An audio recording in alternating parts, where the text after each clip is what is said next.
Olá, sejam todos bem-vindos ao Manifesto do Caos Podcast. Um podcast onde desvendamos camadas que vão além do óbvio.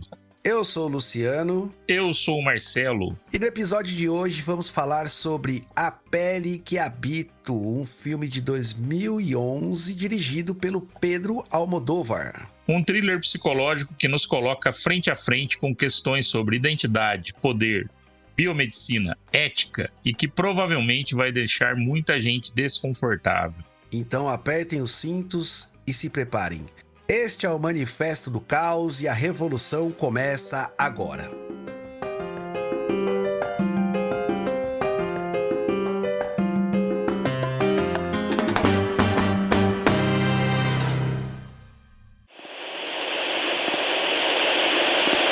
Aviso de spoiler. No Manifesto do Caos, nosso foco não é fazer um resumo detalhado da obra, mas para trazermos uma análise completa, precisamos explorar alguns pontos importantes da trama. Portanto, spoilers serão inevitáveis. Escute por sua conta e risco, mas fique tranquilo. Nossa intenção é enriquecer sua experiência com a obra, e não estragá-la.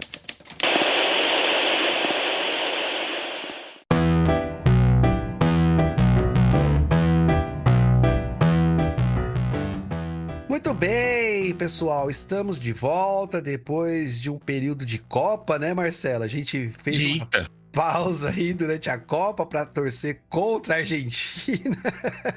E essa torcida deu certo, pelo menos.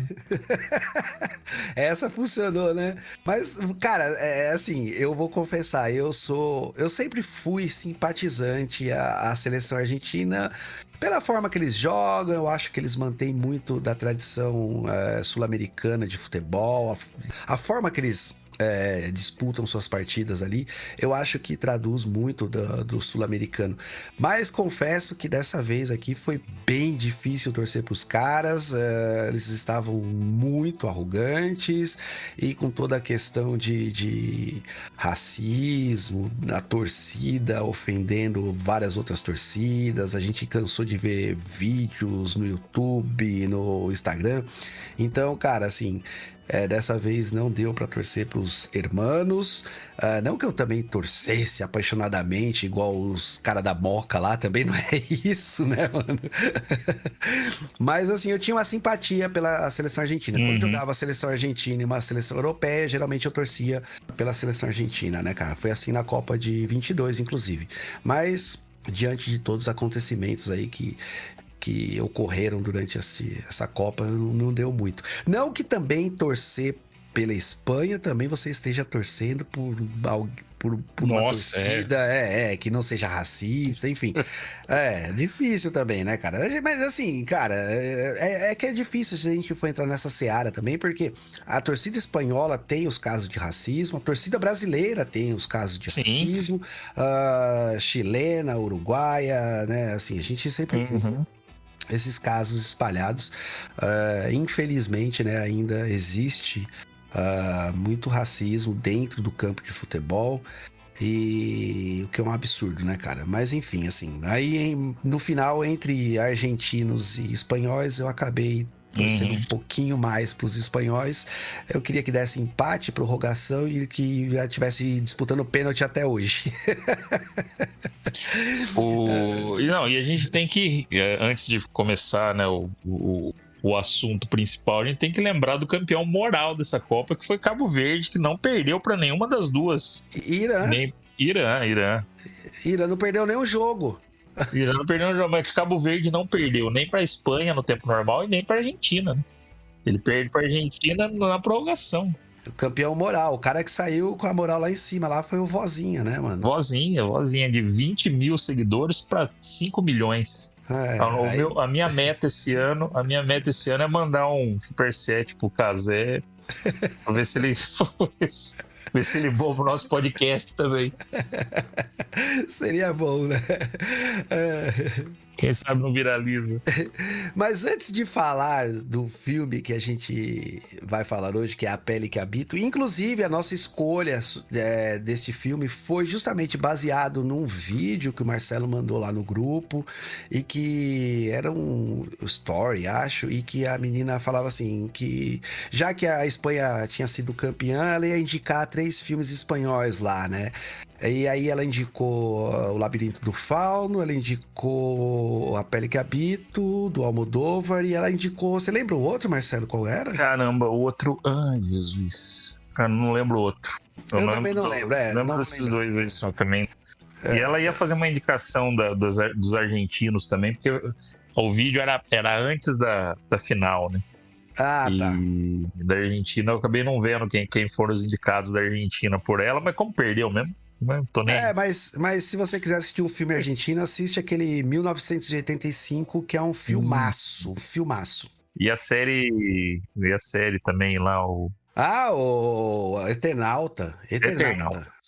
Muito bom, muito bom. Estamos devendo essa. Estamos devendo. Mas enfim, antes de tudo, Marcelo, eu quero te dar os parabéns, porque nós estamos gravando no dia 28 de julho, eu não sei que dia que esse episódio vai ao ar, muito provavelmente na semana que vem, mas ontem, dia 27 de julho, nós completamos 2 anos do lançamento do nosso primeiro episódio, cara. Então, assim, quem diria que a gente ficaria 2 anos gravando podcast aí, né, cara? Cara, pensar que foi nesse período teve bastante coisa, hein? Fiquei 8 meses afastado, quer dizer, não fiquei afastado do podcast, mas fiquei 8 meses arrebentado com o acidente. Depois a gente teve de tudo, né, cara? A gente teve de tudo, troca de trabalho, nossa, teve... E o podcast se manteve. É um recorde, cara. Eu não achei que a gente chegaria tão longe assim, 2 anos. A gente não tem tantos episódios ainda publicados, porque a nossa vida é corrida, a gente não vive de podcast, como eu já cansei de falar aqui. A gente grava por gostar mesmo, é um hobby. Eu gosto de conversar com o Marcelo, com o William, né? E aí a gente aproveita para essas conversas para falar de alguma obra, de um filme, um quadrinho, uma série, enfim. E a gente acaba se divertindo com isso, né? Mas enfim, de qualquer forma aí, parabéns e obrigado a vocês ouvintes aí, que tem ouvinte com a gente aí que tá desde o primeiro episódio, né? Então, obrigado a galera lá, que são nossos amigos lá, do grupo de WhatsApp lá, não só de grupo de WhatsApp, né? Eles são nossos amigos também, né? Mas a gente conversa muito no grupo de WhatsApp lá, que é o pessoal da banca do Fernando, onde a gente se reunia lá para bater papo. Obrigado a Miriam, que sempre tá comentando nossos episódios, a Josi, que sempre comentava desde o primeiro episódio aí também, né? Então estão com a gente aí desde do comecinho. Obrigado a vocês aí pelos 2 anos juntos. Quem sabe a gente chega a mais 2 anos, né? Mandar um alô também pra galera do 6º ano da FEG, que esse podcast é obrigatório na hora de história, senão eles vão reprovar esse ano. Pra eles lembrarem disso também. Muito bom, muito bom, muito bom. Vamos lá, Marcelo. Então, pra gente falar de A Pele que Habito, cara, eu acho que a gente precisa, antes de qualquer sinopse do filme, a gente precisa falar um pouquinho sobre o diretor, que é o Pedro Almodóvar, né? Que é um espanhol, nascido em 1949, mas que ele teve toda a sua infância ali, sua juventude, marcada por um período que existiu ali na Espanha, que é a ditadura franquista, né? Um período que ocorreu ali de 1939 até 1975. Então, assim, a gente vai ver que o franquismo ele começa justamente após ali a Guerra Civil Espanhola, que ocorre de 1936 a 39, é isso, né, Marcelo? 36 a 39. E aí, então, existe esse golpe militar ali do Francisco Franco, e ele acaba assumindo o poder até 1975, quando ele morre, né? Ele morreu com 82 anos. Eu não quero voltar muito na história da Espanha, porque senão a gente vai voltar até a época lá das caravelas, né, cara? Mas é basicamente isso mesmo, a história espanhola. 2 das nações mais antigas do mundo, no perfil que a gente tem de nação hoje. Duas das nações mais antigas do mundo, né? Portugal e Espanha. Portugal e Espanha, a Península Ibérica ali, que dominava o mundo ali, né? Nos anos 1500 ali, eram as grandes potências, né? E aí a gente tem, antes disso até, a gente tem a invasão dos muçulmanos, né? Enfim, a Reconquista, que aí acaba gerando a expansão marítima ali, né? Eles se jogaram aos mares, etc. A gente não vai voltar tanto no tempo, mas a gente vai voltar um pouquinho ali até a década... final dos anos 1920 ali, que é 1929, quando a gente tem a quebra da bolsa, né, dos Estados Unidos, e isso aí afeta muito a economia da Espanha. Volto a dizer, né, a Espanha já vinha de maus lençóis, porque a Espanha tinha passado pelo período napoleônico, ela tinha passado pela guerra conflito contra os Estados Unidos, que apoiou ali as independências dos países sul-americanos ali, que eram colônias da Espanha, né? E a Espanha se baseava muito no mercantilismo, então quando ela perde essas colônias, ela acaba perdendo o poder econômico também, né? Que ela tirava todas as riquezas das suas colônias. Enfim, e aí a Espanha já vinha mal. Mas aí com a quebra da bolsa fica pior ainda a situação. E aí a gente tem um período ali na Espanha, que é um período, né, Marcelo, que meio que os poderes vão se revezando, ora mais conservador, ora mais liberal, né? Até que chega um momento... que é no ano ali, mais ou menos de 1936, né? Que tem a vitória, então, da Frente Popular, que é uma coalizão de esquerda, né? E aí, então, nesse ano mesmo... com essa vitória da Frente Popular, a gente tem, então, a organização dos grupos mais conservadores da sociedade ali, e aí, então, começa a Guerra Civil Espanhola, né? E aí, para você entender mais ou menos ali, na Guerra Civil Espanhola, era dois blocos que combatiam ali, então, um era formado por republicanos, né, que eram os socialistas, comunistas, os republicanos liberais, e o outro lado...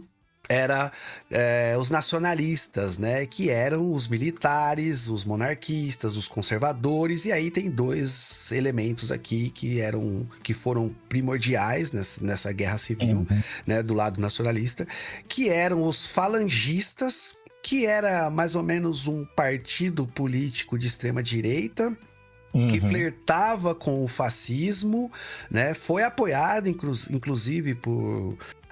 Hitler, Mussolini, né? E aí tinha um outro elemento ali que é muito famoso já em todas essas guerras, que era a Igreja Católica, né? Então, assim... Só um adendo rápido, desculpa, cara. Só um adendo pra você ter uma ideia como... o bloco defensor da República eram compostos por socialistas, comunistas, anarquistas e liberais. Pra você ver como que hoje... como chegamos no absurdo, né? Hoje o liberal se considera conservador. É isso. Você vê como as estruturas políticas mudam, né? Cara, é difícil. E no Brasil, o liberal se alinha a conservadores, né? É um cúmulo do absurdo. Mas ok, eu precisava fazer esse comentário porque, cara, é surreal. Então, umas coisas que acontecem na política atual que é surreal. E essa guerra, Marcelo, ela serviu meio como um ensaio do que seria a Segunda Guerra Mundial, né, cara? Assim, tipo, porque você tinha ali justamente esses falangistas, a Igreja Católica, os conservadores, eles traziam esses ideais fascistas, né? Então, assim, como eu falei, foram apoiadas pelo Hitler, pelo Mussolini, né? Então, o Francisco Franco era um apoiador do fascismo também. E aí, cara, você tem então, depois de 3 anos de guerra ali civil, você tem a vitória desses nacionalistas, cujo o lema desses falangistas, que era esse partido de ultradireita, de extrema direita, né? Ele era Deus, pátria e monarquia no primeiro momento lá, né? Nada a ver, tipo assim, não tem nada a ver com o que acontece hoje. E é engraçado, né, Marcelo, que se você parar pra ver os anos 30 foram anos difíceis, né, cara? Assim, analisando hoje como historiador, Portugal aconteceu mais ou menos a mesma coisa, o Brasil aconteceu mais ou menos a mesma coisa, né, cara? Eram movimentos... Na mesma época, isso que é interessante, né? Eram ideologias que estavam se espalhando pelo mundo e esse conflito de ideologias, ele não se manteve, não ficou restrito apenas na Europa ali, né, cara? Ele veio para as Américas também, né? Sim, sim. Você tem esse resquício até até na política estadunidense, por exemplo, também. Você tem esse momento dessa caça ao espectro mais à esquerda, né, do ideário político, né? Todas essas guerras, esses conflitos, a extrema-direita, ela criava um imaginário e ela estava sempre combatendo o comunismo e o judeu. O comunista e judeu. Toda vez que você vê essa palavra, comunista e judeu, você sabe que do outro lado tem alguma coisa fascista, tá ligado? E é engraçado você pensar que, tipo, o Getúlio Vargas, por exemplo, né? Você pega lá tem o Salazar em Portugal, tem o Franco na Espanha. E aqui no Brasil a gente tem o Getúlio Vargas, cara, que foi um ditador que não ficou até os anos 70, mas eu comecei a fazer essa analogia. Pensou se o Getúlio tivesse ficado até o final dos anos 60, 70 comandando o Brasil, cara, que loucura que seria. Vamos pensar, por um lado, né, os defensores do regime do Franco, que existem defensores até hoje, por incrível que isso possa parecer, e como existem defensores da ditadura militar brasileira, e como tem também defensores do primeiro momento da ditadura Vargas, todos os defensores levam em consideração o fato do grande crescimento econômico que esses regimes tiveram, né? A que custos, né? Também não vamos nem entrar nisso, que dá um outro podcast só falando dessa linha. Mas os defensores levam isso em consideração, né? Se você for pegar números econômicos da Espanha, é o período que ela realmente tem um grande crescimento, em que pese todos os problemas que se teve. Mas no Brasil também teve um milagre econômico também, mesma coisa, né? Há um custo de um alto endividamento e tudo mais também, que aí fica para as gerações futuras. Foi o que a ditadura militar fez aqui no Brasil, né? Então agora nem falando do Getúlio, falando da ditadura. E o regime de Franco e Salazar também, né? Tanto que Portugal e Espanha entram na comunidade do euro, aí já falando agora mais para frente, como os países mais pobres da Europa. E aí vai não ao encontro, mas vai de encontro, que no caso, né, vai contra o que muitos falam, né? Que muita gente fala, mas só tem regime ditatorial em países que são de baixa cultura, só na África, na América. Dois países europeus com duas das ditaduras mais sanguinárias possíveis. 40 anos, mais de 40 mais de 40 anos, e 40 indo ao anos. encontro. 40 anos, foi até 75. 75, 36, se for pensar do conflito até o final, né? Se imaginar o início do conflito em 36 até o final em 75, e sem punir nenhum dos criminosos, né? Porque o cara morreu, né? O Franco morreu, velho. Não, ele só saiu porque morreu e ficou um acordo para que a família real espanhola voltasse, porque o regime franquista lá no início era monarquista também, né? Os monarquistas defendiam o regime do Franco, né? Tanto que a Espanha não era o Franco era o capitão-general, né? Que era a honraria militar dada ao rei da Espanha, né? Ele tem, por isso que ele é generalíssimo e tudo mais. Cara, é surreal, cara. Estamos falando de uma nação que todo mundo que esses débil mental aí que gosta de fazer esses comparativos de o QI não sei de quem é melhor, não sei de que, não sei o que, aquelas bobeiras. E se você for pensar, eu tava pensando nisso na hora que a gente tava no meio da tarde pensando pro podcast, né? Mesmo os regimes democráticos não tem muita coisa também, né, cara? Você pega um regime alemão, por exemplo, você tem primeiro-ministro que ficam 30 anos no poder, 4, 5 mandatos na sequência. Isso não tem nada democrático, né, cara? Questão dos Estados Unidos também, com 2 partidos que representam a mesma coisa o tempo todo também, que é a direita e a mais direita, né? A extrema direita e a extremíssima direita. É isso. Aí você vem falar de democracia, a gente se engana muito, cara. A gente se engana muito. Né? E você falou um negócio que o Franco recebeu a condecoração lá, a patente lá, que era o líder supremo ali, praticamente, nação, que era dado ao rei. E, cara, você pega a história desse cara, mano, assim, não tô falando que é bonita, mas é sensacional a história dele, né, cara? É um grande personagem, ele cresceu muito. É que a gente tem, o pessoal que escuta, a gente deixar pontuado também nisso, né, Luciano? Nós dois somos professores de história, tanto eu quanto o Luciano. O Luciano tem uma formação mais catedrática de história, ele é historiador, eu sou só licenciado. Mas querendo ou não, a gente tem esse pensamento quando a gente fala de personagens históricos, né? Personagem histórico, ele não necessariamente tem só qualidades positivas, né? Personagem histórico, ele é o personagem por ser personagem, né? Então é isso que fascina a história. Por isso que eu tento fazer meus alunos entenderem isso. Que o fascinante é o personagem. É o personagem, cara. E se você pegar a trajetória militar dele, assim, guardadas as devidas proporções, é meio como a trajetória do Hitler, cara. Porque ele vai pras guerras lá no Marrocos, é baleado. Sim. Né? Fica vamos mais longe. Ele é um militar melhor do que o Hitler. É, muito melhor, porque o Hitler, na verdade, o Hitler ele era um militar de baixa patente. Que depois da Primeira Guerra, graças aos discursos inflamados dele, graças à posição política que ele passou a ocupar, ele foi ascendendo. Já o Franco, não. O Franco é um militar de carreira mesmo, de alta patente, cara. Ele foi acho que o capitão, o major e o general mais jovem que teve na Europa, cara. Na Europa. Sim. Sabe? Tipo, por causa dos feitos dele na guerra. Lógico, teve uma politicagem no meio, tá bom, teve. Ele foi lá pedir diretamente pro rei. A família dele era de militares, mas era de militares vindo da Marinha, né? Isso, da Marinha. Ele vai pro exército porque ele não consegue chegar na autoescola de navegação. Porque, gente, vamos lá. A Marinha Portuguesa e a Marinha Espanhola foram as maiores as sumidades na navegação durante séculos. Não foi nem ano.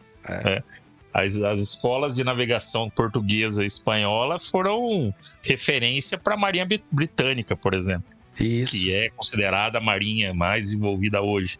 Então, você imagina o cara ter uma família que vem de militares da Marinha, né? E ele, não é que ele não consegue entrar na escola, na melhor escola, ele opta por ir pro exército, né?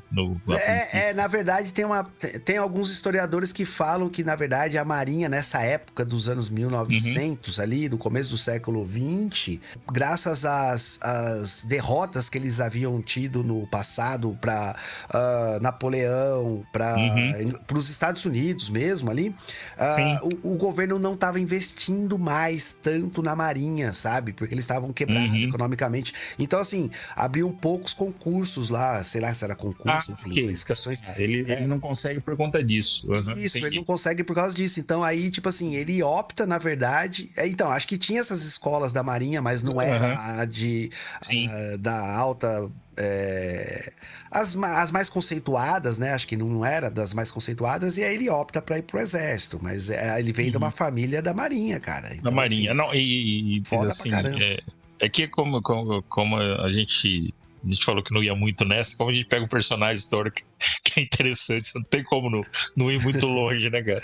Mas ele meio que vai pro exército meio contrário aos familiares dele, que acham a Marinha mais honrosa, né? Tem um pouco disso também.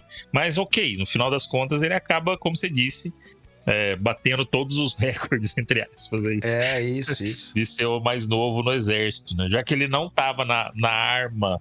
É arma mesmo, né? Não, a arma não sei se é arma. Não, a arma seria infantaria. A arma seria infantaria, artilharia, né? Infantaria, artilharia, exatamente. Ali tipo instituição mesmo, o poder. Isso.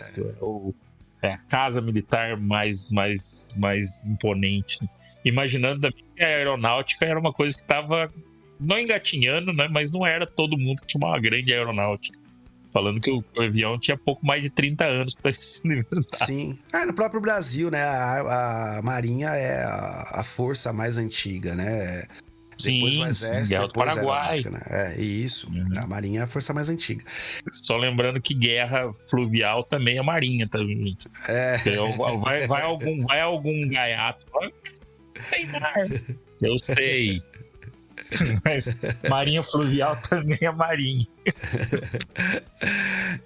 Mas enfim, depois que o Franco consegue ali assumir o poder e se intitula ali o chefe dos poderes ali da Espanha, inclusive, cara, dizem que o franquismo foi um período em que nem o Hitler nem o Mussolini tinha tanto poder dentro, tipo o Hitler dentro da Alemanha, o Mussolini dentro da Itália, quanto o Franco dentro da Espanha, sabe? Falou que ele mandava e desmandava, falou que ele criava a lei a hora que ele quisesse, não tinha nenhum freio, não tinha nenhuma constituição que proibisse ele de nada, sabe? Ele governa por decreto durante 20 anos, sem poder constituinte.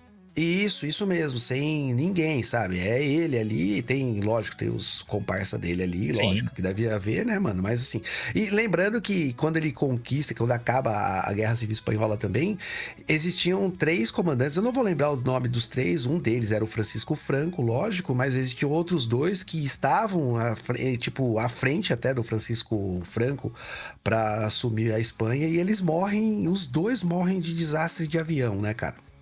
E aí só sobra o Franco. Tudo bem, alguém deve estar pensando que é conspiração, né? Não. Pode até ser, assim, mas não existe prova disso, né?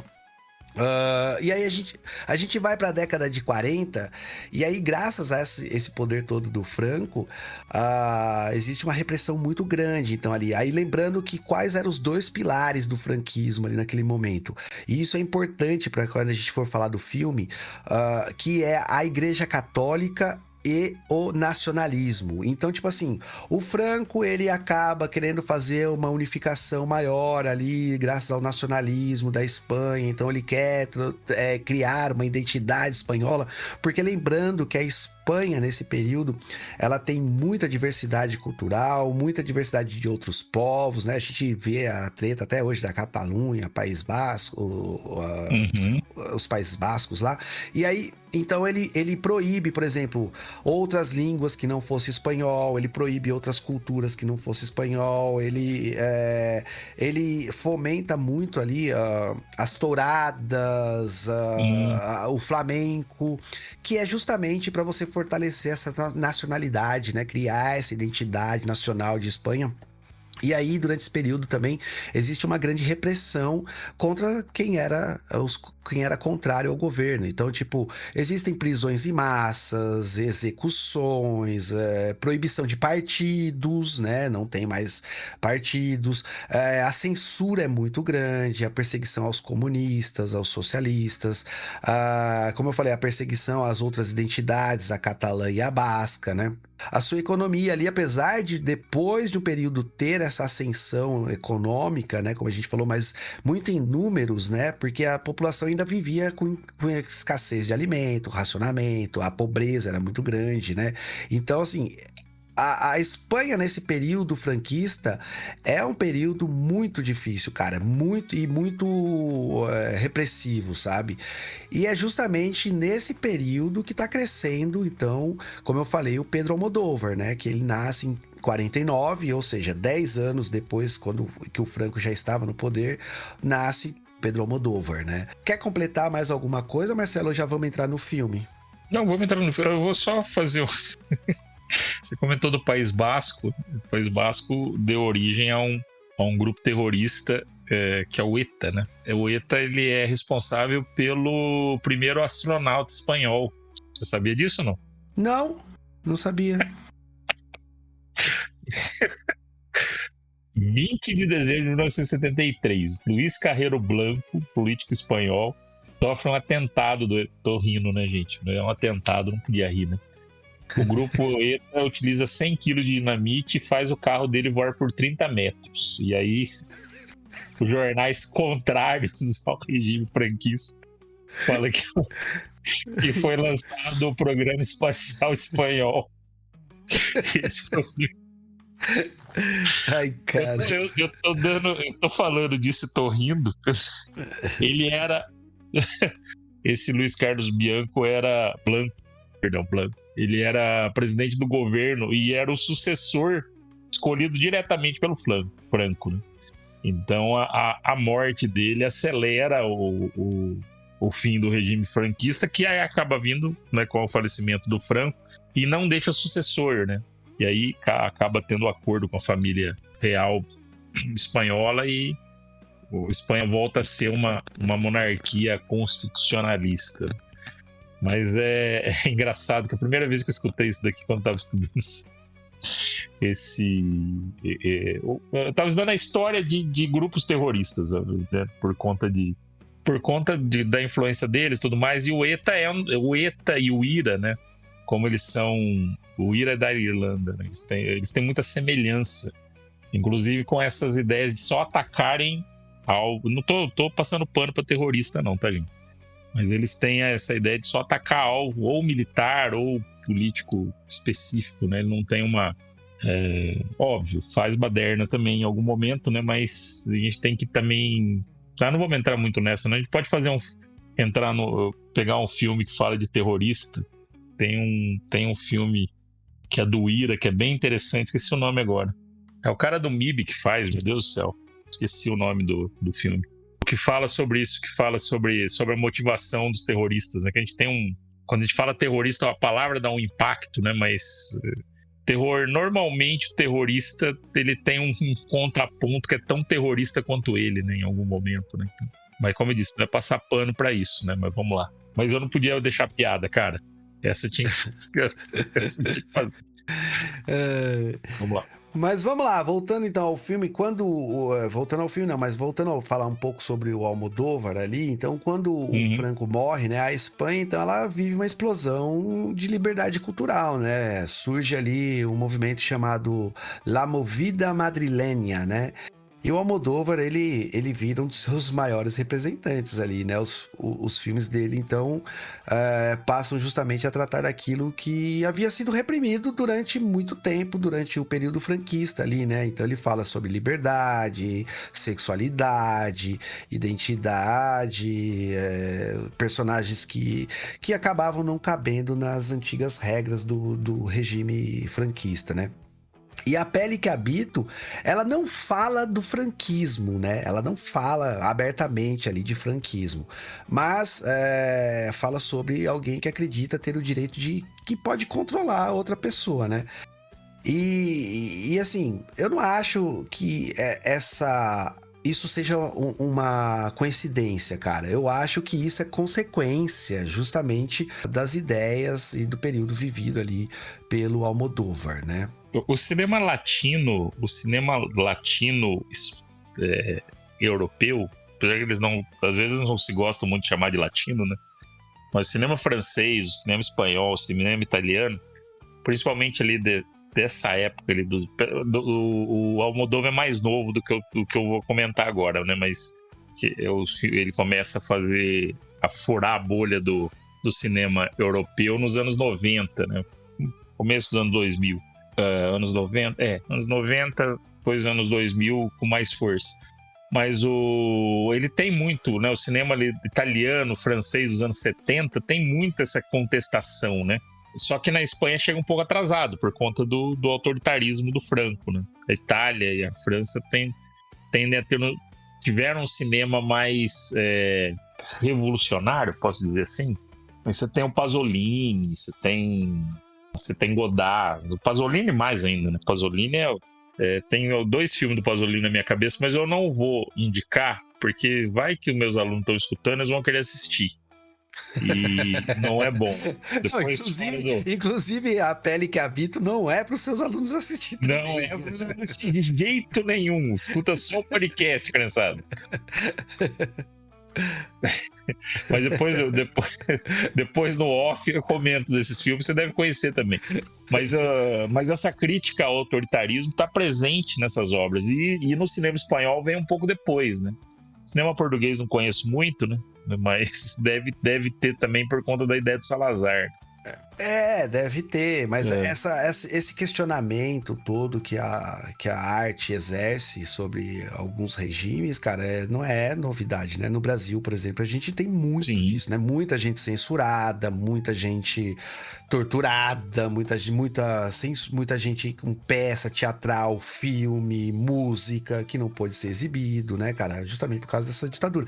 E aí, quando você tem o final desses regimes, é claro que as pessoas estão cheias de ideias, né, cara? Tipo, mano, agora deve ser um sentimento de liberdade inexplicável, assim, né? Então, justamente nisso que vem o Almodóvar, né? Lembrando que esse filme, então, A Pele que Habito, ele é um filme baseado num romance chamado Tarântula, de um escritor francês. Eu não vou saber pronunciar o nome desse escritor, mas eu vou tentar. É Thierry Jonquette, acho que é isso. O Jonquette, é isso mesmo. Então, deve ser alguma coisa assim. Mas o Almodóvar, ele acaba... Eu não li esse livro, mas pelas pesquisas que eu fiz aí, o Almodóvar, ele muda bastante a história original, né? Então ele usa ali como ideia, mas aí ele acaba colocando sua própria identidade ali e os desejos que ele queria mostrar ali no filme dele, né? Vamos então entrar diretamente no filme, Marcelo. Eu não vou pedir sinopse desse filme, porque a sinopse dele vai ser sem pé nem cabeça, e a gente precisa já entrar comentando esse filme. É verdade, não dá pra fazer sinopse. Não dá mesmo, cara. Não dá mesmo. Não dá. Se fizer sinopse, você já conta o filme todo. E outra coisa, o filme é de 2011, galera. Não vai cobrar spoiler, né, tá? Tem como. É verdade. O filme é de 2011, e mesmo, né, com spoiler, gente, quem for querer assistir, não faz diferença, cara. Porque o impacto é visual.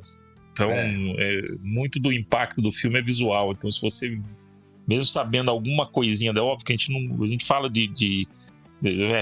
pela 30ª vez, eu acho que são o nome a gente fala de spoiler, a gente acaba não dando muito spoiler do filme, né? A gente conta só um rescaldozinho ali, mas mesmo assim é de 2011, então. E é um filme relativamente fácil de achar também para assistir. É isso aí. Menos pra galera do sexto ano.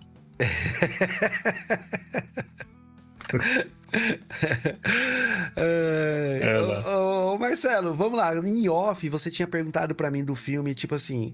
Ô, Lu, você assistiu o filme, o que você achou do filme? E aí eu acabei respondendo pra você o que eu achei do filme, mas, em off, né? Mas acabou que eu não te retornei essa pergunta. Então eu quero começar falando sobre o filme, justamente isso.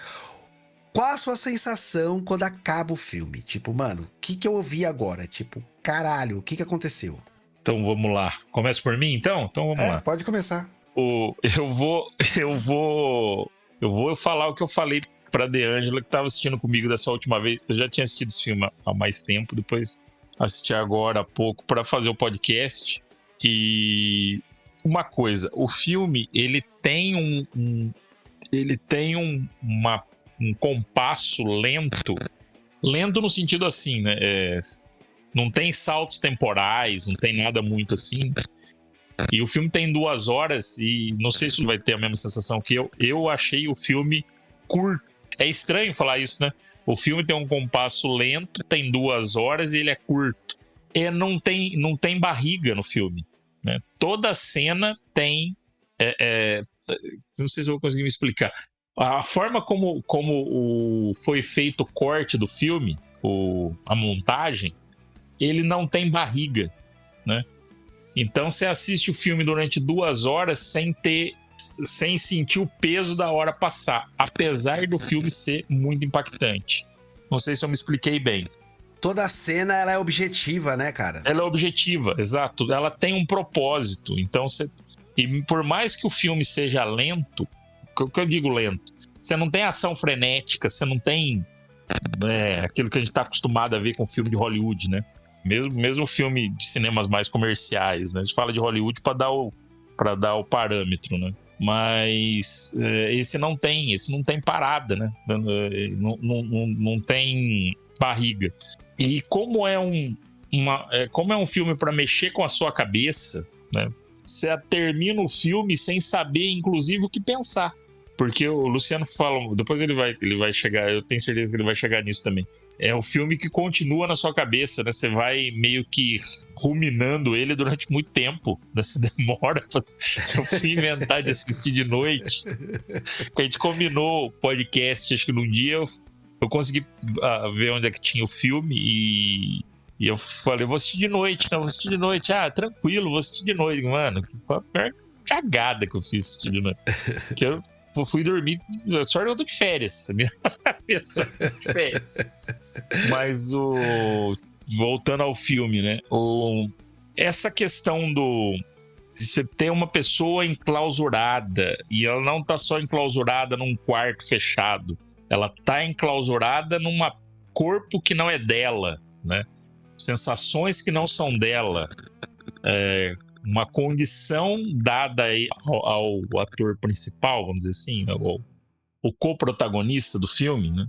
É dado para ele uma punição que também não pode... tem até um problema com... O problema grandíssimo, o problema grandíssimo que eu vou chegar nesse ponto, inclusive. Pessoas trans dizem, né, que ele, né, como se aquilo fosse uma punição, né? Mas a ideia não é essa, né? A ideia é você passar pelo sofrimento da pessoa, teoricamente, né?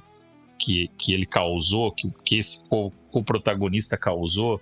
E vamos lá, até quando isso é um direito de alguém prestar essa punição, né? Tudo bem que o filme não faz questionamento, né? Mas até quando isso tá na mão do ser humano punir o outro nesse limite, né? E também outra coisa, não é passando pano para bandido, a ideia não é essa. Até porque também não dá, até porque também o filme não entrega se o cara é culpado pelo crime que ele parece ter cometido, né? Quer dizer, nossa, gente, eu tô. Por isso que o Luciano falou. Por isso que o Luciano falou que é difícil, que não dá pra fazer uma sinopse. É difícil falar. Porque tudo não, né? Mas acontece por um trauma, né? E esse médico, esse personagem do Bandeiras, é uma pessoa extremamente transtornada por N motivos, né, cara? Por ser um médico. Nossa, fala que o médico é transtornado. Galera que é médico tá me acompanhando, não é isso que eu quis dizer, tá, gente? Mas o médico, ele lida com a questão da vida e a morte o tempo todo. Eu posso falar também dos agentes de segurança também, a mesma coisa. Tá lidando com vida e a morte. O professor tá lidando com violência na sala de aula, mas todos têm o seu limite, como posso dizer, a sua psique mexida, né? E o médico tem essa, e ele leva isso ao limite, porque ele trabalha com pesquisas científicas, e o cara tem uma... Eu achei muito foda, tem uma clínica dentro da casa dele, mano. Não, o bagulho é clandestino total, né, cara? Clandestino total. Né? Mas é muito Batman, né, cara? É muito abre, você dá uma clínica. Total. O centro cirúrgico do cara é melhor do que São Francisco.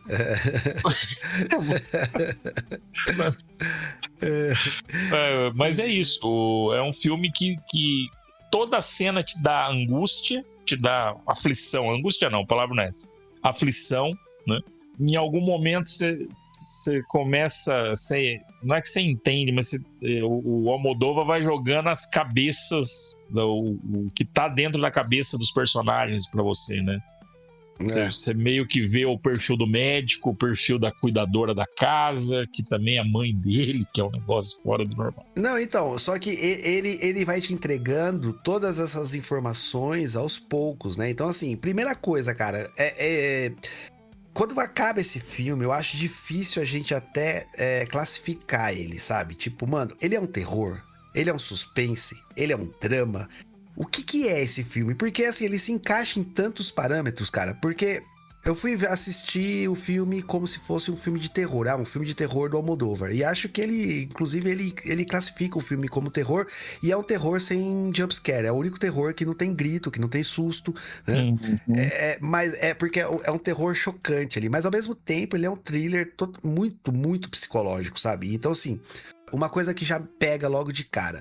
O Robert Ledgar lá, que é o personagem do Antônio Bandeiras, ele é um médico que ele tá fazendo algumas experiências no sentido de criar uma pele artificial. E aí ele tá num evento lá, num congresso, sei lá, expondo as ideias dele, sendo analisado e tal. E aí, daqui a pouco, chega um cara nele, que é o presidente lá do congresso, lá e fala assim: nossa, sensacional essa pele que você desenvolveu. Você falou, inclusive, que ela não queima, ela é resistente à queimadura, ela é resistente à picada de insetos, etc, etc. Mas como você tá fazendo isso? E aí, tipo, mano, ele tá usando células de porco, cara, de porcos, né? Misturada com células humanas pra desenvolver essa pele. Então você já começa a ver que, mano, o limite ético desse Robert Ledgard aí é zero, né, cara? Ele não tem limite ético nenhum, porque ele já tá fazendo experiência ali, utilizando células de animais, misturando com células humanas e tal, e essa coisa é totalmente condenada em qualquer lugar aí do planeta, né, mano? Vide na época dos anos 90 aí a ovelha Dolly, né? Que o povo tinha medo da gente já clonar o ser humano, etc. E aí, cara, ao mesmo tempo ele chega na casa dele e lá existe uma mulher, cara, presa, né? Prisioneira lá, e a gente não sabe o que é, enfim. E ele tem tipo uma governanta, e essa mulher presa, que é. Depois a gente descobre que ela é a Vera, mas ela não tem contato com o restante da casa ali. E aí, quem cuida muito dessa Vera é a Marília, né? Que é tipo uma governanta da casa ali. E aí vai se desenrolando, cara. E aí, assim. Aí você começa a pensar no filme. Você fala, porra, o Robert lá, que é o médico, Roberto, né? O Robert, enfim. Depende da forma que você assistiu ali. Mas o Roberto ali, o Ledgard, que é o médico, ele é um cara que tá tentando desenvolver, tudo bem. Ele não é ético, mas tá tentando desenvolver.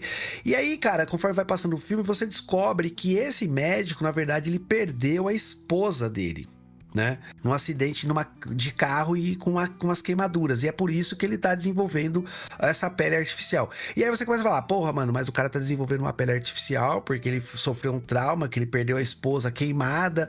E aí, então, tipo assim, ele também não é tão ruim assim, né, mano? É lógico, abalou psicologicamente ele ali e tal. Ele teve os traumas dele. Mas, cara, só que conforme vai desenrolando a história, você vai vendo que esse cara, ele é totalmente maluco, mano. O Roberto, sabe? Ele é totalmente maluco. E aí você vê também que a mãe, que nem você falou, que é a Marília, que é a governanta, que é a mãe dele, também é outra maluca. E aí você vê lá depois no meio do filme, cara, chega uma hora que você fala, mano, absolutamente ninguém nessa história é inocente, cara. Sabe? A única pessoa inocente que existe ali, no meu ponto de vista, é a filha, a Norma, né? Que é a filha ali que tem problema emocional, problema psicológico, tal, enfim. Porque ela também passou por um trauma muito grande, enfim. Só que é isso que você falou. O impacto é tão grande das cenas que eu acho que as cenas, o filme ele não tem barriga, porque por menor que seja a cena, cara, ela tem um objetivo, sabe? Ela quer te mostrar uma coisa, ela quer te apresentar alguma coisa nova. E aí o filme ele vai dando tantas reviravoltas, e eu acho assim, uma coisa que talvez, não sei se é porque o filme já é velho, eu já talvez soubesse alguma coisa, enfim. Ele não é totalmente imprevisível, sabe? Existem muitas coisas ali que, assim, você começa o filme sem entender, mas conforme vai passando o filme, você começa a se encaixar. Então você fala, mano, eu acho que isso vai ser aquilo. E realmente as coisas vão se encaixando e sabe? Então, assim, ele não te causa nenhuma grande surpresa, não tem um grande plot twist, assim, falando, nossa, pá, tipo, mano, virou de repente, sabe? O filme, ele é feito através de uma construção e esses plot twists, eles vão acontecendo naturalmente, sabe? Então, assim, quando acaba esse filme, o que resta pra mim é o seguinte, cara. Então, a pergunta que eu fiz lá no começo, o que passou na sua cabeça quando acabou o filme? Na minha, passou assim, ó. Cara, quando acabou o filme, eu já pensei dessa forma. Esse filme vai ficar uns 2, 3 dias na minha cabeça. Como você falou, Marcelo, eu vou ficar ruminando esse filme uns 2, 3 dias, cara. E eu acho que todo filme, assim, todo não, mas quando a gente assiste um filme de diversão por diversão, eu quero assistir o Homem-Aranha só pra rir, me divertir, tá bom, não tô condenando ninguém a isso, sabe? Por causa disso. Até eu faço isso também, assisto filme que eu, às vezes, mano, de bobeira, quero assistir esse filme, é besta pra caramba, mas eu quero assistir. Mas quando o filme, ele quer te entregar uma mensagem, quando o filme, ele quer te passar alguma coisa, eu acho que esse filme, ele não acaba quando sobe o letreiro. Ele continua com você alguns dias. E A Pele que Habito, ele faz muito disso, sabe? você fica ainda ruminando esse filme, você fica pensando nele, você fica analisando e descobrindo coisas que você talvez não tenha entendido no momento que você assistiu ali, sabe? Então, eu acho que é sensacional esse filme. Ele tem algumas coisas, como a gente já vai falar já, algumas que você fala, mano, e agora? O que ele tá querendo dizer? Mas, num geral, assim, é um baita do filme. É um baita do filme, sabe? É um baita do filme. Já entrando, Marcelo, no que você falou, então vamos lá. Cara, eu fiquei com isso na cabeça e eu quero te fazer essa pergunta agora, então, pra ver se a gente entende da mesma forma. Primeira coisa, pra quem não assistiu o filme, vai lá, assiste, porque vai ter spoiler. Já tem, a gente sempre fala que tem, a gente não conta o filme todo, mas já teve um pouquinho, mas agora vai ter spoiler mais forte. O Vicente, que é um personagem que aparece lá quando o Antônio Bandeiras, o Robert Ledgar lá, ele vai numa festa, acho que de casamento com a filha, Norma, e aí existe uns jovens lá, e um desses jovens é o Vicente. O Vicente, ele começa a conversar com a Norma, ele sai, e ele, como você disse, né, ele supostamente abusa da Norma, né? O filme não deixa isso totalmente claro, e é difícil a gente falar disso também, porque teve um abuso, por mais que não tenha tido a consumação ali do ato, mas tem um abuso, tem pelo menos uma tentativa de abuso ali. E aí, assim, o filme, o Robert, que é o médico, ele descobre a filha dele lá desmaiada, que já tinha alguns problemas emocionais, e aí a filha então fala que foi abusada, e ele descobre que é esse Vicente aí que tinha abusado da filha. E aí, como então forma de punição, como forma de vingança, ele que é um médico que ele trabalha com peles e tal, ele vai lá, ele sequestra o Vicente e começa a transformar o corpo de um Vicente, então, de um homem para uma mulher, né? Então, assim, ele vai lá e já... Essa cena é foda também, né? Que ele começa fazendo a barba do Vicente lá, tá? O Vicente tá preso. E aí, todo assustado, o que você vai fazer comigo? Aí, daqui a pouco, ele dá formol pro cara, sei lá. O cara dorme, quando o cara acorda, já tem foi feita uma vaginoplastia no cara, né, mano? Aí, Marcelo, a pergunta que eu quero te fazer, cara, é cruel você pensar que, tipo assim, a punição do cara, então, foi virar uma mulher, certo? Você acha que o Almodóvar, ele coloca isso de punir um homem, transformando ele em mulher? Então, você colocando a punição ali, tipo... então, quer dizer, vou te punir, vou te transformar em mulher. Então, quer dizer que ser mulher é ser um castigo, é um castigo? Ou você acha que ele, na verdade, está fazendo uma crítica à sociedade ali, falando assim, tá vendo? Ser mulher é um castigo porque mulher não tem paz em lugar nenhum, mulher é abusada, mulher não consegue andar tranquila por causa dos homens, por causa do machismo, patriarcado, etc, etc. Você vê essa transformação do Vicente numa mulher como um castigo, como ele coloca ali, tipo, como se fosse um castigo, e aí eu tô julgando o Almodóvar mesmo, foi um cara que foi infeliz e fez isso, ou você acha que não, tô fazendo uma crítica, mostrando pra sociedade que ser mulher é considerado um castigo, porque tem essa diferença, né? O que você acha? Cara, vamos lá. Vamos pensar, eu não gosto disso que eu vou falar agora, porque esses dias eu estava vendo um vídeo falando de história, da matéria de história, falando como muita gente vai para defender algum problema antigo de interpretação ou de autores de antigamente lidando com racismo ou com machismo e tudo mais, joga na conta do anacronismo, né? Não gosto muito de fazer esse... Apesar do anacronismo é um problema na análise da história, né? Você precisa evitar. Só para vocês entenderem, galera do sexto ano sabe disso, que eu dei bastante aula falando disso. Anacronismo é quando você analisa um fato histórico com o óculos do presente, né? Não faz sentido em algum momento. Mas eu vou me permitir fazer um comentário nessa linha um pouco antes. É um filme de 2011. É relativamente, num tempo histórico, muito curto. Né? Estamos falando de 2011 para 2026. Alguns temas que a gente está lidando hoje, o Almodóvar não lidava em 2011, apesar de ser um tempo histórico muito curto. Então eu não... e aí eu vou chegar lá. Não é uma defesa ao Almodóvar. Eu não sei se ele tem esse esclarecimento todo de usar a segunda parte do que você falou. Colocar a mulher, colocar a ideia da punição não, colocar a ideia do co-protagonista estar virando uma mulher ou tornar-se uma mulher contra a vontade dele, como essa ideia de tá vendo? A mulher não tem um dia de paz, como você mesmo disse, né? Eu não sei se ele tá fazendo isso, eu não sei se ele tem essa clareza, isso que eu tô querendo dizer, né? Eu acho que ele não quis ser misógino ao fato de falar que a mulher, que você tornar um homem uma mulher é uma punição. A punição é diferente. Você vai passar pelo sofrimento que ela passou, né? E aí sim, por ser mulher, né? E não a punição ser a mulher. Não sei se estou fazendo me explicar. Sim, tô entendendo. Eu estou tirando todas as suas condições, né? E não é só a punição ser a mulher, né? Ele está tirando toda a liberdade dele, né?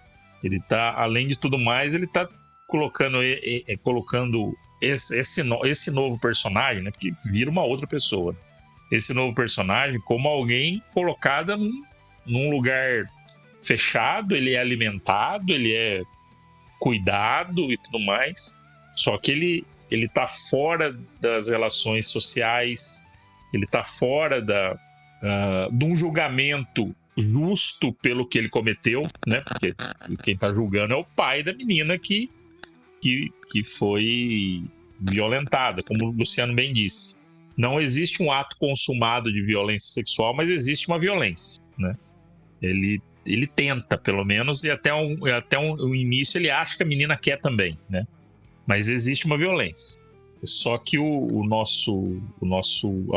nosso protagonista central, o médico Robert, ele toma para si o júri e o juiz, né? Isso não é uma defesa do usurpador, muito pelo contrário. Tem que punir e ser muito bem punido. Mas ele toma para ele, e como ele acha que deve ser a punição, né? E aí eu não sei se é uma misoginia do diretor, ou se ele quer jogar essa misoginia, porque tem isso também, Luciano. Pode ser que na cabeça do personagem Robert, né, da personagem Robert, né, do médico, isso é uma punição, né? Não sei se eu estou me fazendo entender. Isso pode ser na cabeça do diretor, não, mas no perfil psicológico do Robert, transformar um homem e uma mulher é uma punição. Um homem e uma mulher é uma punição, né? Sim, faz todo sentido. E outra, né? Não só... E vamos lá, né? Não só isso, né? Ele também vai ser o... Isso aqui... Não é só isso que é foda. Qualquer coisa que você for pensar desse filme é foda, cara. Ele usa esse novo ser, né? Porque é um Frankenstein, né, cara? É uma nova criatura, né? Vamos lá. Tudo bem que na cabeça do rapaz lá, ele ainda é o rapaz, mas externamente o que ele olha não é o que ele espera, né? E outra, não é uma transição feita por vontade, também tem isso. Por isso que a pele que ele habita não é o que ele pensa, né? Não é uma pessoa trans que tem toda a lucidez de estar no... Ter escolhido, né? Ter escolhido isso. Não só escolhido, né? O gênero dela não condiz com a sexualidade, com a forma como ela nasceu, e aí não vamos nem entrar nessa, para que nem a minha menina briga comigo de vez em quando, às vezes você tá militando no lado certo, mas você fala errado porque você não tem o letramento correto, né? E minha menina, ela é mais... Eu criei bem ela, graças a Deus, mas a ponto de me corrigir em algumas coisas.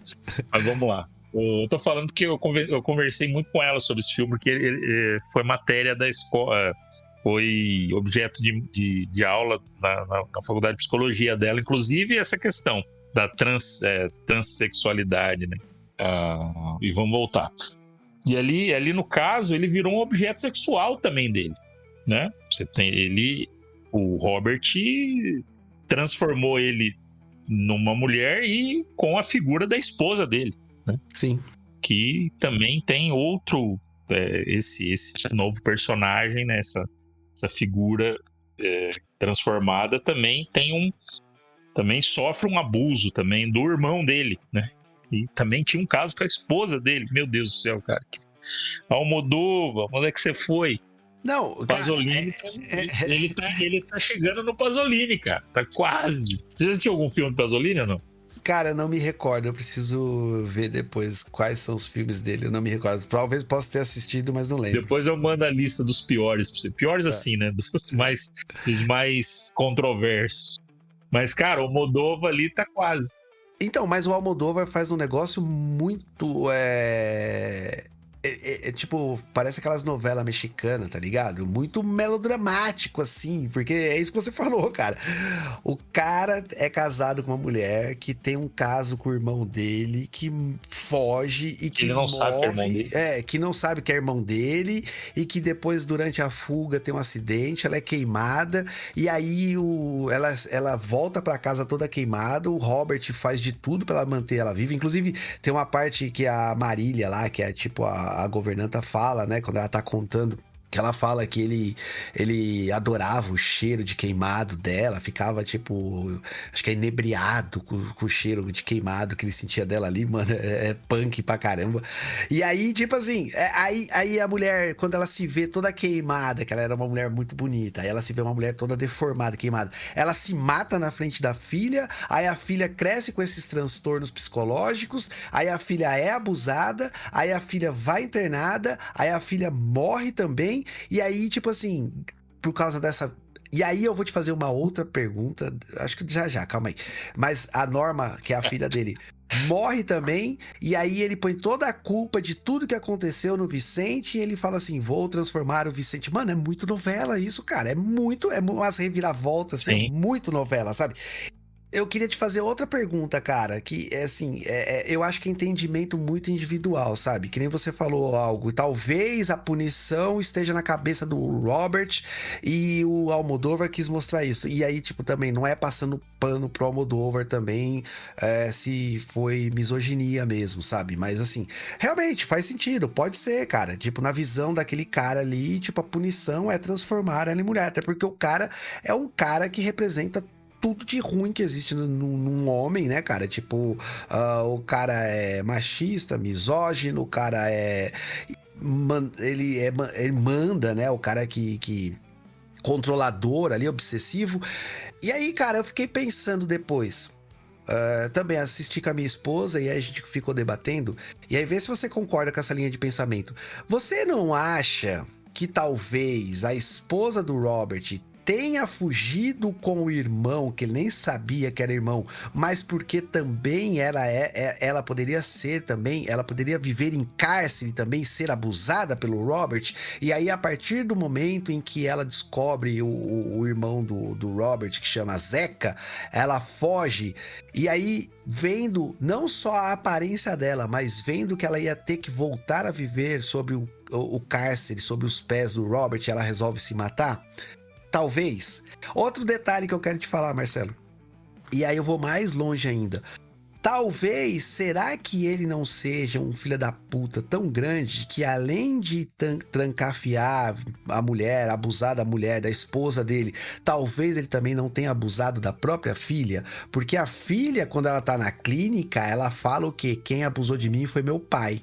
Né? Então, tipo, quando ela chega, quando o Robert que entra na clínica, que ele chega perto da Norma, a Norma se esconde no guarda-roupa. Cara, essa cena mano, é muito triste, cara, é muito triste, sabe? E aí, tipo, o médico chega e fala, acho melhor o senhor não vir visitar mais, porque ela tá falando que o agressor, o abusador dela é você. Né? Então, talvez, será que ele não tenha esses já, tipo, essa patologia de tipo, mano, de ser um cara abusador? É patologia que fala? Não sei, também posso estar falando errado, mas enfim, talvez essa índole de abusador, e assim, abusou da esposa, abusou da filha, e aí já que as duas morreram, agora eu vou pegar mais um pra abusar também. Só que eu vou abusar de uma forma mais abusiva ainda, né, cara? Eu vou pegar um homem, transformar ele numa mulher, castigar ele na cabeça do Robert, castigar ele transformando em mulher pra poder abusar dele também. Será que não? Caramba. Dá uma camada a mais aí, né? Dá uma camada a mais no filme. Eu não tinha pensado o fato dele ser obsessivo com a esposa, isso parece meio claro, inclusive pela questão da punição e manter ela viva e sentindo o prazer pelo cheiro do queimado. Ele tá sentindo o prazer pela punição que a esposa dele tem. Está sofrendo, né? Punição entre aspas, né? Tese. Que foi um acidente e ela ficou naquele estado e ele mantém ela ali por um delírio sádico dele, né? Isso pra mim tá meio claro. Agora, o componente do abuso infantil ou, né, no caso da própria filha, cara, realmente, essa cena dá pra subentender isso mesmo, apesar que o abuso pode ter sido o fato do pai, fazer com a filha mais ou menos o que fazia com a mãe, no caso, deixar ela isolada, né? Que ele tem uma hora que ele fala pro médico assim, não tava na hora de deixar ela sair. Lembra que ele fala uma coisa nesse sentido? Então, verdade. Pode ser que ele tenha a questão do abuso seja a superproteção, que também é uma forma de abuso, né? Não deixa de ser.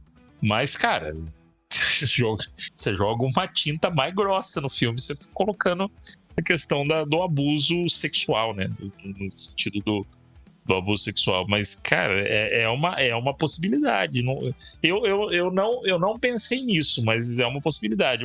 Como eu disse, para mim a ideia do abuso era mais nessa questão psicológica, né? E uma outra coisa do filme, só para dar só para ver se você concorda comigo, o filme tem mesmo essa questão de romance, de novela. Romance não no sentido de coisas amorosas, né? Romance no sentido de... A ideia de romance, né? De escrita de romance, de novela, né? De folhetim. Melhor essa palavra do que romance. De folhetim novelesco, eu concordo com você. Mas ele tem um outro perfil ainda. Ele tem um perfil de teatro. De teatro de cena fechada. Isso, né? Tem mesmo. E tem que ser rápido. E a cena tem que morrer rápido. E troca o cenário muito dinâmico. Então acho que por isso também que a gente não cansa tanto ver o filme, sabe? Ele não é um filme curto, né? Ele tem 1h50 e bralalá, né? Quase 2 horas. E você imaginar que são poucos personagens, um ambiente enclausurado, né? Várias cenas são em ambientes fechados, com poucos atores, ele tem essa dinâmica de teatro. Não sei se você percebeu isso também. Sim, tem mesmo. E isso ajuda o filme também, né? No ritmo do filme. Então, o montador do filme é espetacular, diga-se de passagem. As transições são muito boas. Inclusive as transições que são interpassadas uma com a outra, né? Não são muitas, mas tem algumas, né? Que são ali na montagem. Se o cara não é muito bom na montagem ali, você perde o espectador, né, cara? E a gente que é meio chato em ver filme. Chato assim, né? Já viu bastante filme, você acaba ficando chato. Sim, mas a montagem é boa até, tipo, no momento de você contar o que aconteceu no passado, sabe? Essa transição, por exemplo, do presente, ele não tem um salto no tempo, na verdade. Ele tem a Marília contexto, contando, né? Contando. E aí eu acho que é na medida certa, sabe, cara? Tipo assim, ela começa a contar a história depois de um momento em que você já tá aflito já, sabe? Aí ela começa a contar e aí as coisas começam a fazer sentido na sua cabeça, sabe? Então, Exato. Tipo assim, é muito pontual, cara, é muito preciso esses cortes, sabe? E é o que você falou, cara, as cenas parece um teatro mesmo, sabe? Porque tem a cena ele fazendo o discurso, depois a cena ele na casa, e aquela cena dentro da casa dele sempre são cenas tensas, né, cara? Olhando a mulher pela televisão, e aí, tipo, mano, parece que ela olha de volta, tipo, no momento que ele tá olhando a TV, ela olha de volta, assim, aí fica aquele clima, sabe? Então, cara, são tensas as cenas, sabe? E aí, cara, voltando a falar um pouco sobre a filha ali, né, cara? A impressão que eu tive, cara, foi totalmente essa, sabe? Tipo assim, sou um cara fissurado pela minha esposa, sabe? Tem como é que você falou? Obcecado, Sou um cara obcecado pela minha esposa. A minha esposa morreu. Sou um cara obcecado pela minha filha, porque ele é um cara super protetor. Já dá pra ver na festa que ele fica o tempo todo olhando pra filha dele. E no momento que ele descuida, a menina sai, né, mano? Então, sou um cara obcecado por minha filha. E aí, perdi as duas. E agora, tipo, mano, sou tão obcecado pela minha esposa que eu vou castigar esse cara transformando ele na minha esposa, sabe? Tipo, mano, e assim, no mínimo ele tem um pouco de consciência ali, que ele é um cara totalmente psicopata, sabe? Então, tipo, vou transformar você na minha esposa e usar você agora, minha obsessão vai ser por você, sabe? Porque toda vez que ele fica olhando na tela de TV ali, dá a impressão que ele tá obcecado pela criatura que ele criou ali, sabe? Tipo o Victor Frankenstein, quando fica olhando pro Frankenstein, todo tipo orgulhoso do que ele criou ali. E ele tem esse ar, né? E aí você falou muito bem do Frankenstein, cara. E tem muito disso, né? Porque a Vera é a criação do Robert, né, cara? E é uma criação que, inclusive, tudo bem, ultrapassa a ética da ciência, mas que tem muito sucesso, cara, né? Porque é uma criação perfeita, né? Ele fez uma mulher perfeita ali. Tirando a parte psicológica que ele não consegue mudar. E aí, cara, assim, já meio que indo pro final do filme, é um negócio foda também, né, cara? A Vera chega das compras, né? E aí senta no colo dele e fala: tudo que aconteceu foi com concessão minha, eu que quis, né? E aí você fala: caramba, mano, tipo, porra, velho, agora ela vai viver com o cara, então, sabe? E vai ser isso. E aí, quando ela olha a foto dela, que é ele, no jornal, dá tipo um estalo nela, assim, né, cara? E ela fala... Tipo, mano, ela bola um plano, né, cara? Ela bola o plano do final do filme ali. E aí, só que te leva a acreditar que ela não vai fazer nada. Só que aí você percebe que, tipo assim, por mais que tenha mudado as características físicas, o Vincent sempre esteve vivo ali, né, cara? O Vicente, né? O Vicente, que é o cara lá. Ele sempre esteve vivo. E aí tem uma jogadinha legal também, que é quando mostra, porque a Vera, ela é praticante de yoga, né? E aí, quando ela vai começar a fazer yoga, nos primeiros dias, ela tá mudando a TV lá e tal, não sei o quê.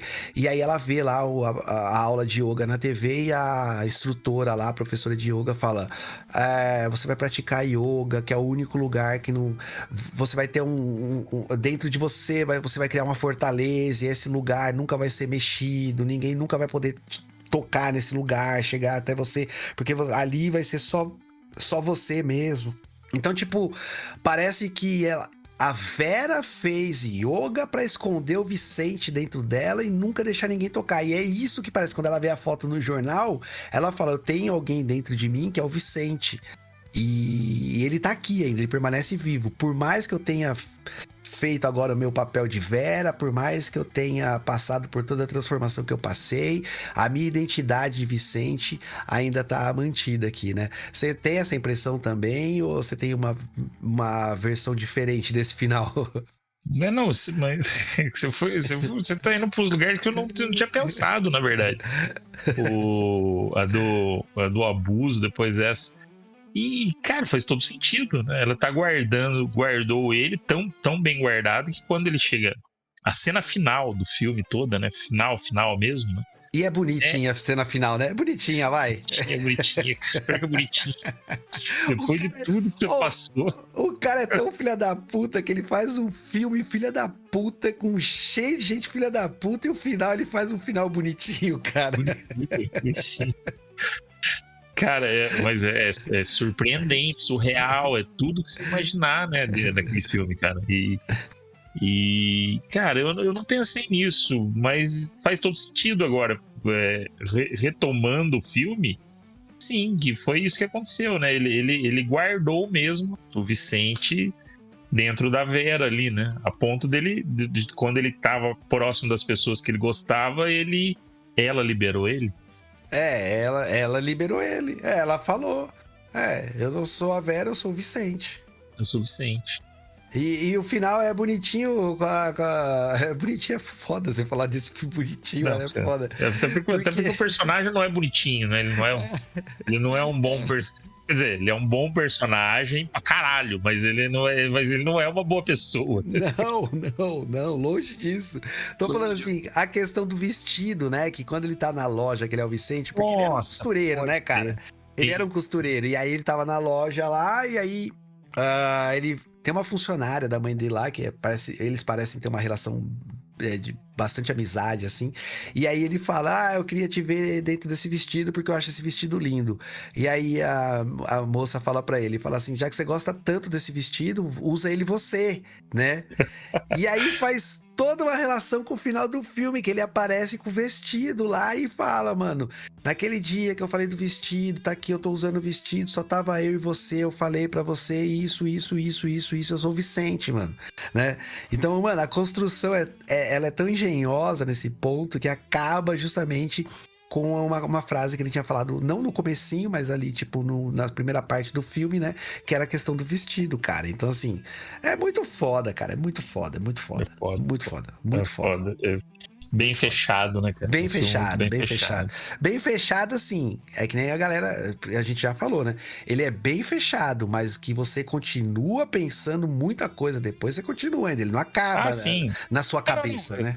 É isso, a gente fala fechado no sentido do ele não, a ponta solta fica na sua cabeça, né? Fica na sua cabeça. Não é um filme cheio de coisa, tá? Ele deixa. Ele cumpre 100% do que ele se propõe, né?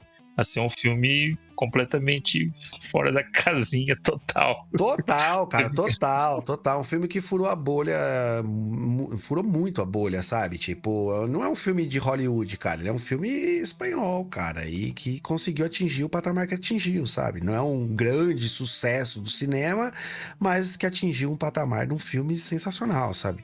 E aí, cara, assim, já pra gente já ir meio que pro fim aqui, eu queria só fazer uma última pergunta pra você, Marcelo, antes da gente fazer os comentários finais, que seria assim, você consegue enxergar, cara, e pra mim é muito claro isso daí, sabe? A gente fez uma introdução bem grande falando sobre o franquismo, sobre o período de repressão que existia lá na Espanha, o contexto que o Almodóvar cresceu e tal. E, cara, pra mim, e que eu falei, esse filme ele não fala sobre o franquismo, mas pra mim tá muito claro, cara, que assim, o Antônio Bandeiras, que é o Roberto, ele faz muito um papel de um cara, de um censor, sabe? De um cara que censura muito as mulheres, de um cara que julga, de um cara que condena, de um cara que tá, tipo, não aparece nada de religião dentro desse filme. Mas, sabe, tipo, o cara que proíbe, a igreja proibindo, tipo, você não pode fazer isso. O moralista, tá ligado? O Roberto, ele é muito, pra mim, ele é muito moralista. E ele faz muito o papel de um Estado repressor, né? Um Estado moralista, né? Um Estado de falso moralismo, na verdade, porque ele é um falso moralista, né, cara? Porque ele é um cara totalmente deturpado da cabeça, né? E aí, tipo assim, você acha que conversa com isso, esse filme? Você acha que dá pra fazer, tipo assim, por exemplo, no período de repressão, que, por exemplo, o Almodóvar, que é um cineasta gay, por exemplo, ele não poderia, no período do franquismo, se declarar, não podia assumir, etc., porque senão ele seria perseguido, etc. E aí você não vê mais ou menos isso no filme, tipo, um cara que é um censor, que é um cara que tá ali pra repreender, é um cara que tá ali pra julgar, pra controlar, faz papel de igreja e Estado, e aí você tem o Vicente, que é um cara que foge às normas, que quebra as regras, e aí você tem a Vera, que é uma mulher totalmente repreendida ali, a própria mãe, né, cara, a Marília ali, que é uma mãe também dúbia pra caramba, né, cara? Porque criou um filho, o outro doou, e aí, tipo, mano, era governanta da casa, dá a entender que, tipo, os filhos são meio que bastardos, e aí, enfim, é uma confusão danada. Você consegue fazer essa analogia com o período franquista lá ou não? Sim, dá pra fazer e grande, assim, vamos lá. O nosso amigo Roberto, o médico, ele é a cara do censor e do moralista sem moral, né? Ele castra a esposa e castra uma pessoa, literalmente. E acho que essa questão da castração, acho que ele vai mais nessa linha até. Você tem um desejo sexual sendo castrado. Pela questão do abuso também, todo mundo, muita gente vai nessa linha de castração química e tudo mais, né? E isso acontece ali fisicamente. Ele é um sádico, como todo ditador é sádico. Existe a ideia de sadismo em toda pessoa que tem o poder absoluto sobre alguma coisa. E no caso ali, o poder absoluto dele é sobre uma vida, no final das contas, né? E antes era sobre 2 vidas, no caso da esposa e da filha. E tem a questão do... Como todo opressor, tem a covardia, né? Tem a covardia de manter a pessoa fechada e tudo mais. Isso é uma covardia. Quando você oprime uma pessoa ao ponto de tirar todas as condições dela sair, inclusive, do lugar, você está sendo um covarde. Você não está dando igualdade de condições para que a pessoa te encare e tudo mais. Então, tudo isso é a cara da ferramenta opressora, né? Você dá para fazer o paralelo direto assim, com a ditadura franquista, né? Você tem o controle do Estado, o controle do médico. Você tem a censura, que é o silenciamento e confinamento. Você tem a repressão por parte da ditadura e a violência psicológica por parte do médico, né? Você tem uma imposição de um nacionalismo e você tem uma imposição de uma identidade. E é o que o franquismo fez com a Espanha, né? Você coloca uma imposição de nacionalismo na Espanha, do qual não existe, né? Eu tô falando da outro podcast só da pergunta sua, cara, no final das contas. Eu não sei se essa da identidade pra mim é mais claro, né? Franco quis transformar a Espanha numa coisa que ela não era. Sim. E assim como o cara quis transformar o rapaz numa coisa que ele não é. Você tem a culpa religiosa e tem a culpa da repressão. Você tem violência institucionalizada.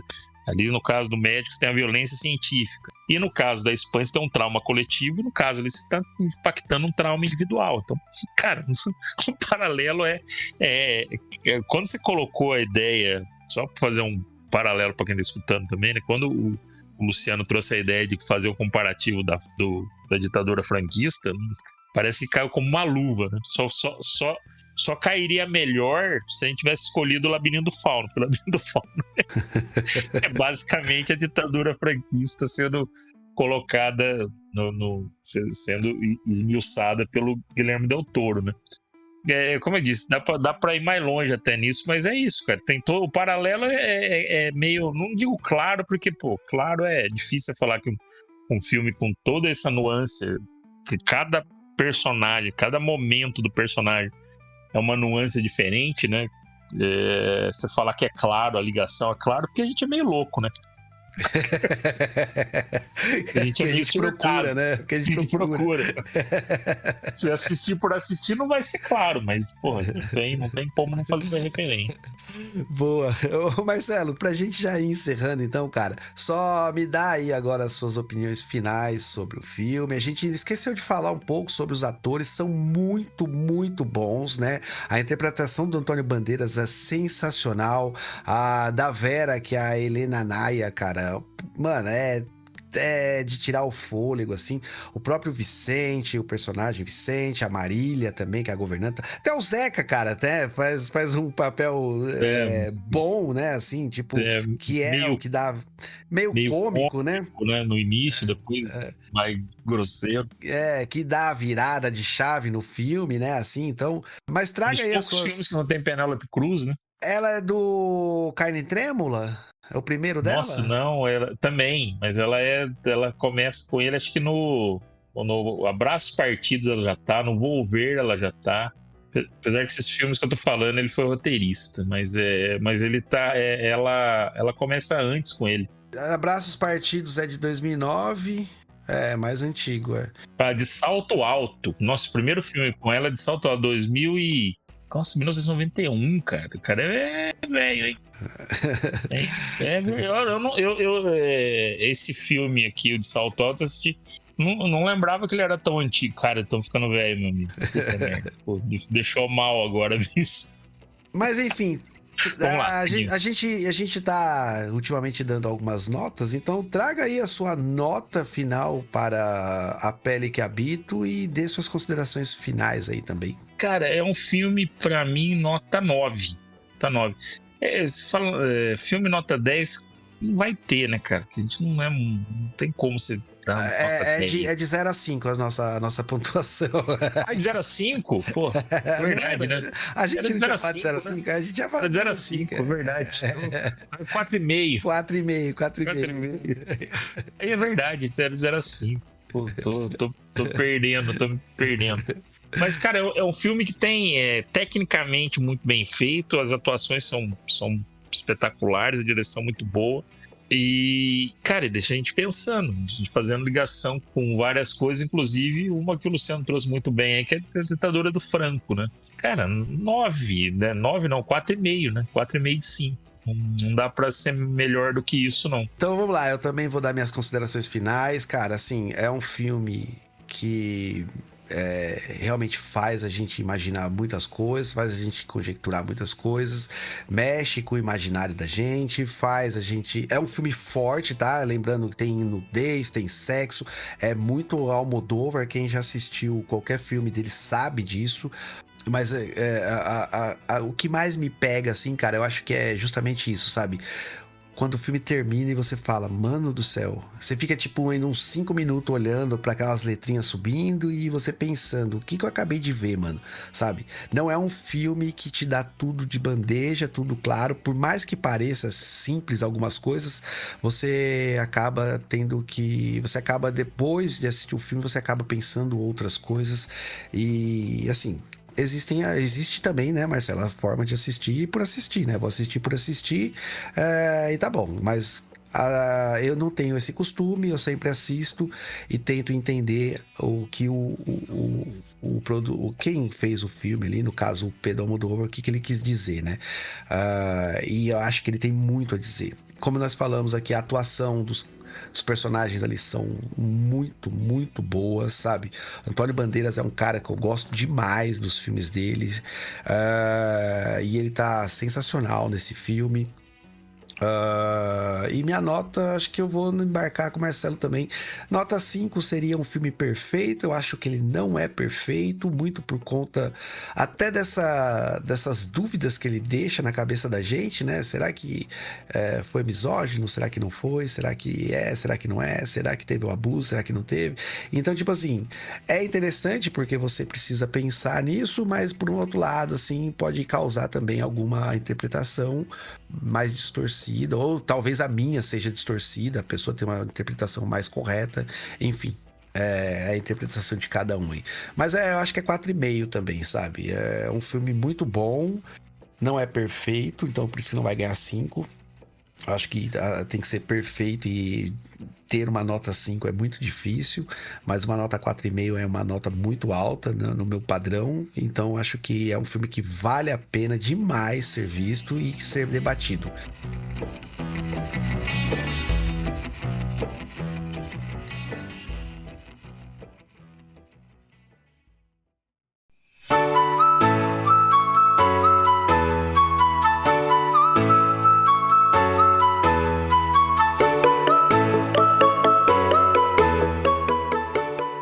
É isso aí, e chegamos então ao final de mais um Manifesto do Caos. Muito obrigado a você que permaneceu conosco aqui, acompanhando nossas análises e embarcando nessa conversa sobre um filme que definitivamente, né, não termina quando os créditos sobem ali. Você vai ficar pensando um tempo ainda neste filme, né?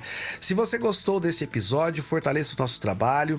Afinal, produzir conteúdo independente não é algo tão simples e a melhor forma de nos ajudar continua sendo aquele velho, a divulgação boca a boca lá, né? Então, compartilhe o nosso episódio aí, indique o nosso episódio para um amigo ou amiga que também gosta de cinema, quadrinho ou cultura pop, né? E principalmente que tenha esse olhar um pouco mais crítico, né? Eu também quero convidar você, ouvinte, a acessar o nosso site lá, o www.manifestodocaos.com.br, onde a gente acaba publicando mais notícias, artigos e outros conteúdos.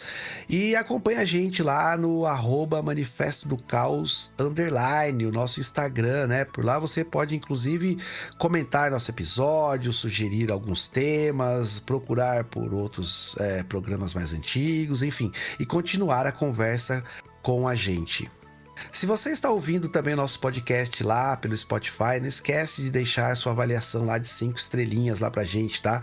Parece um gesto muito pequeno, mas que ajuda bastante aí o podcast a alcançar novos ouvintes e engrandecer um pouco mais o nosso trabalho aí, tá bom? Um grande abraço, até o próximo episódio, tchau!